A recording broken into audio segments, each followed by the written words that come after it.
ಅಲ್ಲೆಲ್ಲ ಇಲ್ಲಿ ಕೇಳಿ ಎಲ್ಲೇ ಕನ್ನಡ ಬರುತ್ತಲ್ಲ ಅಲ್ಲಿ ಕಾಣಿಸ್ತೀವಿ ನೋಡಿ, ಅದೇ ತುಂಗಾ ಡ್ಯಾಮ್ ಅಂತ. ಕುತ್ಕೊಂಡೆ ನೋಡಿ, ಕುತ್ಕೊಳ್ಳಿ ಏನ್ ಪ್ರಾಬ್ಲಮ್ ಇಲ್ಲ.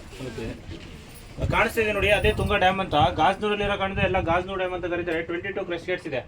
ಈ ವಾಟರ್ ಇದೆ ನೋಡಿ, ಇದು ಕರ್ನಾಟಕದಲ್ಲಿ ಸ್ವೀಟೆಸ್ಟ್ ವಾಟರ್. ಗಂಗಾ ಸ್ನಾನ ತುಂಗಾಪಾನ ಅಂತ ಕೇಳಿದ್ದೀರಾ? ಇದೇ ನದಿ. ಇದು ಆಂಗ್ಲ ಭಾಷೆ ಎಸ್ಸಾಕರದಲ್ಲಿ ಕಟ್ಟಿದ್ದಾರೆ 1971ರಲ್ಲಿ. ಇಲ್ಲೆಲ್ಲ ಒಂದು 40-45 ಫೀಟ್ ಇದೆ, ಅಲ್ಲೆಲ್ಲ ಒಂದು 70-75 ಫೀಟ್ ಬರುತ್ತೆ. 3.5 TMC ಸ್ಟೋರೇಜ್ ಕೆಪಾಸಿಟಿ, 455 ಹೆಕ್ಟರ್ಸ್ ಇದೆ. ಇದು ಬರ್ತ್ ಪ್ಲೇಸ್ ಬಂದು ಕುದುರೆಮುಖದಲ್ಲಿ ತುಂಗಭದ್ರಾ ನೇತ್ರಾವತಿ ಒಟ್ಟಿಗೆ ಹುಟ್ಟುತ್ತೆ. ನೇತ್ರಾವತಿ ಧರ್ಮಸ್ಥಳ ಕಡೆ ಹೋಗುತ್ತೆ, ತುಂಗಾ ಮತ್ತೆ ಭದ್ರಾ ಈ ಕಡೆ ಬರುತ್ತೆ. ಇಲ್ಲಿಂದ 40-45 ಕಿಲೋಮೀಟರ್ ಒಳನೂರು ತನಕ ಚಿಕ್ಕ ಹಳ್ಳಿ ಇದೆ, ಕೂಡ್ಲಿ ಅಂತ, ಅಲ್ಲಿ ಸಂಗಮ ಆಗುತ್ತೆ. ಅದಾದ್ಮೇಲೆ ಹೊಸಪೇಟೆಯಲ್ಲಿ ತುಂಗಭದ್ರಾ ಡ್ಯಾಮ್ ಇದೆ.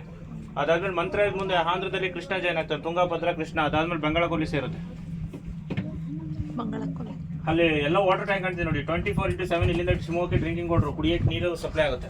ಶಿವಮೊಗ್ಗಕ್ಕೆ ಓಲ್ಡ್ ನೇವು ಸಿಹಿಮೊಗ್ಗ ಅಂತ ಹೇಳ್ತಿದ್ರು, ಇವಾಗ ಶಿವಮೊಗ್ಗ ಅಂತ ಚೇಂಜ್ ಮಾಡ್ಕೊಂಡಿದ್ದಾರೆ. ಆ ಕಡೆ ಫಾರೆಸ್ಟ್ ಕಾಣ್ತಿದೆ ನೋಡಿ, ಅದೆಲ್ಲ Bhadra tiger reserve forest Chikmagalur. 46 tigers ಇದೆ, 255 ಎಲಿಫೆಂಟ್ಸ್ ಇದೆ, 500 ಸ್ಕ್ವೇರ್ ಕಿಲೋಮೀಟರ್ ಇದೆ.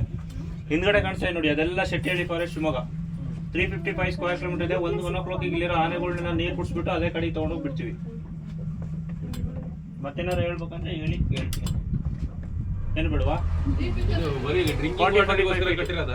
ಡ್ರಿಂಕಿಂಗ್ ವಾಟರ್ ಸರ್ ಅಗ್ರಿಕಲ್ಚರಿಗೆ ಹೋಗುತ್ತೆ. ಸಫಾರಿ ಇಲ್ಲ, ಸಫಾರಿ ಇದೆ ಸರ್. ಇಲ್ಲಿಂದ 40-45 ಕಿಲೋಮೀಟರ್ ಲಕ್ಕೊಳ್ಳಿ ಅಂತ ಒಂದು ರೇಂಜ್ ಇದೆ. ಸಾಗರ ರೋಡ್ ಅಲ್ಲ, ಲಕ್ಕೊಳ್ಳಿ, ಎನ್ಆರ್ಪುರ ರೋಡ್. ಅಲ್ಲಿ ಮಾರ್ನಿಂಗ್ 6 o'clock ಇಂದ 8:30 ಸಫಾರಿ ಇರುತ್ತೆ. ಈವ್ನಿಂಗ್ 4 o'clock 6:30-6 o'clock ಗಂಟ ಸಫಾರಿ ಇರುತ್ತೆ. ಫಾರ್ 8 hours 600 ಚಾರ್ಜ್ ಮಾಡ್ತಾರೆ. ನೀವು ಬೆಳಗ್ಗೆ ಬೇಗ ಹೋಗ್ಬೇಕು, 6 ಗಂಟೆಗೆ ಇರಬೇಕಲ್ಲಿ. ಆನ್ಲೈನ್ ಬುಕಿಂಗ್ ಇಲ್ಲ, ಆಫ್ಲೈನ್ ಬುಕಿಂಗ್.